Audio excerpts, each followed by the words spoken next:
Alrighty, welcome back everyone. So continuing on with this little list of PCB design rules that I'm working on, we're going to go over the silk to solder mask clearance. So let me see, silk to solder mask clearance. So Altium defines silk to solder mask clearances, checks the clearance between any silk screen primitive and any solder mask primitive. So real quick, let's just go ahead and eliminate some of these here. We'll turn all these off, but this and then this. All right, so what we're looking at right now is just the silk screen and just the solder mask. All right, so I've explained what the solder mask is in other videos. It's in like the Altium beginner tutorial video, and then it's in a lot of those component creation tutorials that I have as well. So basically what we're looking at, this is like I said, the silk to solder mask clearance is how close these little yellow lines can get to this solder mask itself, right? And if you see it baked into our PCB component footprint, we actually have a solder mask, and we have silk screen primitives as well.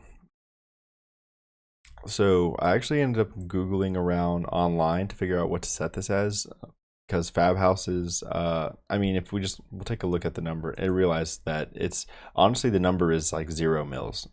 There's really no need for a clearance between these objects because, like I said, we're printing ink, and the ink can actually be removed. And you could put one thing I saw on the line is you can just put in your fabrication notes that you can have don't allow any ink on the solder pads, right? I actually have that listed. Oh, I guess it's not on here right now. So don't worry, you can put in the fabrication notes off to the side. Anyway, so what I end up doing for my design rules is if it's in the manufacturing section and we have silk to solder mask clearance. So I ended up choosing 1 mil, right? Just to give, again, a little bit of headroom. That way we're, again, like, because 0 mils, it's literally right on top of it. So I think 1 mil is just fine. Maybe even set it to like 0.5 mils or something, but like I said, yeah, it's pretty simple setting that rule, and you shouldn't really have any problems with this, because like I said, the manufacturability, it's not like boardroom, like they can just remove the ink themselves if something happens. So it's not the end of the world like messing up trace width stuff. It's not going to incur like additional expenses by having a really tiny like rule or very low clearance or anything like that. So don't worry too much about it. It's more for like getting things like neat and organized on your PCB. That way you can get things really close together. Because let's be honest, like this thing is almost as big. The silk screen primitive is almost as big as our actual footprint. So I think those can definitely take up a lot of space sometimes. Okay, so the next one on our list. Oh, it's because I removed the mechanical layer. That's why you can't see that. That's so funny. Next one on our list. So here's actually where I have the fabrication notes. So I was like, oh, I thought I had those there. So yeah, I just have that in the fab notes. So next thing on our list is the silk to silk clearance. So Altium defines silk to silk clearance just like they do solder mask, silk to solder mask clearance. It's going to be the minimum allowable distance between any two silk screen primitives, right? So now we're going silk screen to silk screen. So what that would refer to as this yellow line to this, or this yellow comment right here, or designator, to this yellow piece right here. So like basically this is how close you can allow it. Oh, I think it even, so right now it's throwing me up an error saying, oh, this is less than 1 mil, so I need to move it.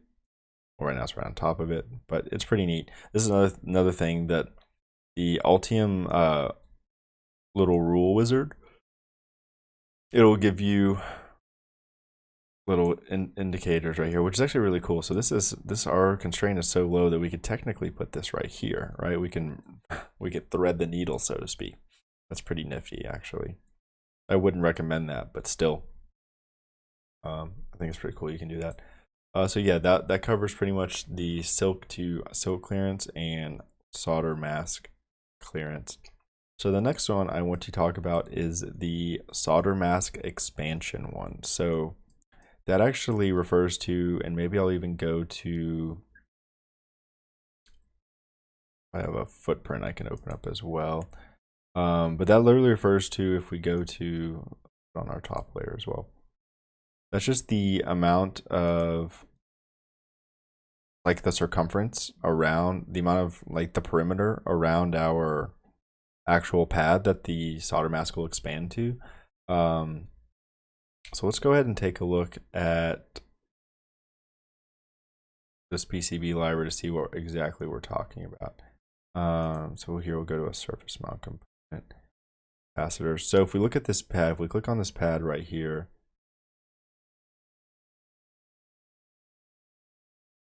it tells us the solder mask expansion is done by a rule.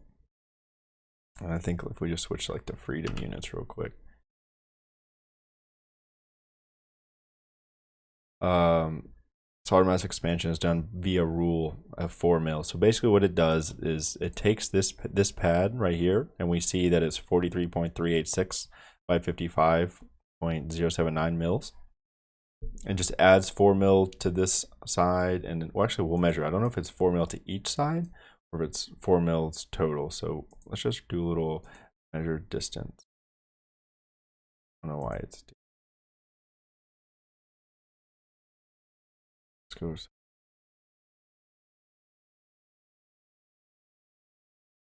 I don't know why it's bugging out.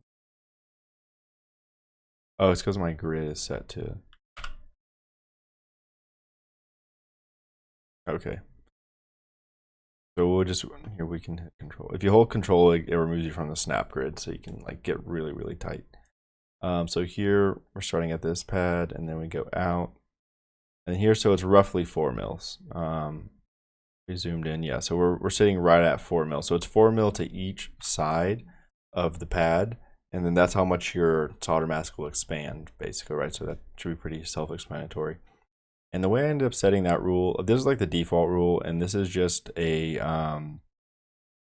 if you Google around, you can kind of, this is what people suggest online. Like, let's take a look at Sierra circuits. They're not 100% clear, because if you look at this, they have something like solder mask registration, which is 2 mils, and solder mask feature tolerance, which is 1.5 mils.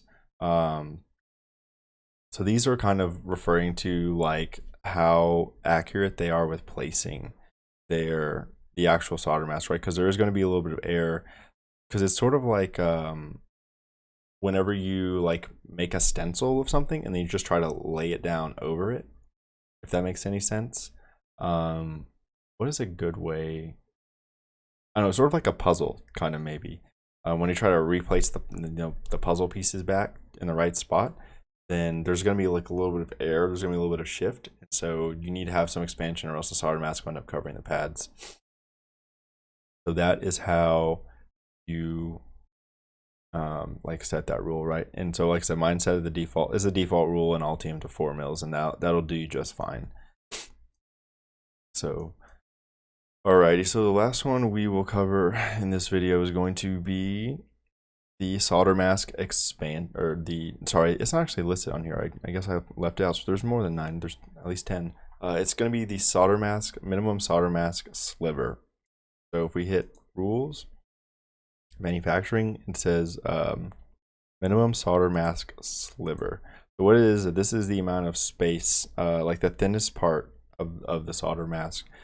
I'll just show you like what it means on the board as well. So these little purple pads right here, let's say I had it placed like this, right? And ignoring our yellow parts, right? Don't worry about how close they get to each other.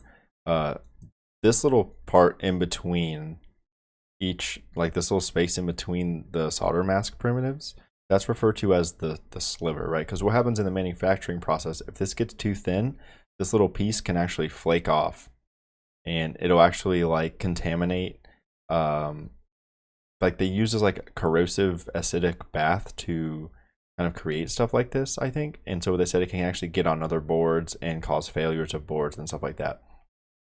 So I think I actually, this is one of those ones where I want to be extra clear with Sierra, so I just messaged them on their website, and they ended up, when they got back to me, they said the solder mask